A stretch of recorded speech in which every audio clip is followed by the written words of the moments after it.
প্রতিটি বেসরকারি মোবাইল প্রদানকারী সংস্থা রিচার্জ প্ল্যানের দাম বৃদ্ধি করেছে। এই পরিস্থিতিতে ব্যবহারকারীদের মুখে হাসি ফুটিয়েছে একমাত্র বিএসএনএল, কারণ কোনো রিচার্জ প্ল্যানের দাম বৃদ্ধি করা হয়নি।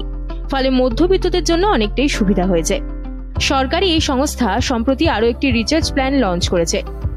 স্বাধীনতা দিবস উপলক্ষে ওই প্ল্যান লঞ্চ করেছে বিএসএনএল। বিএসএনএল এর নতুন এই রিচার্জ প্ল্যানটির জন্য ব্যবহারকারীদের খরচ করতে হবে 249 টাকা। মোট 45 দিনের বৈধতা রয়েছে। এই প্ল্যানে আনলিমিটেড কলিং এর সুবিধাও পাবেন ব্যবহারকারীরা। জেনে নিন 249 টাকার প্ল্যানে কি কি সুবিধা রয়েছে। এই প্ল্যানে মোট 90 জিবি ডেটা পাওয়া যাবে, অর্থাৎ প্রতিদিন 2 জিবি ডেটা ব্যবহার করতে পারবেন।